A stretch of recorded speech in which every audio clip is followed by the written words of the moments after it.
I'll put this into you in the paraphrased, unpublished New Wayne translation. It's time to stop fooling around. It's time to stop dabbling in the dark. It's time to start living like Christians and look like Christ, amen? It's time to start living holy. It's time to wake up and clean up. That means that it's time for you to start living like who you are. You used to be a sinner.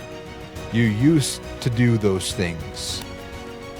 So if that's things that you're still doing now, that's who you were. Stop being like who you were and start acting like who you are now in Christ. You are forgiven. You are righteous. You are pure. You are holy. You have been made brand new.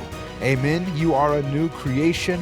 You're no longer who you used to be, so stop acting like him. Amen.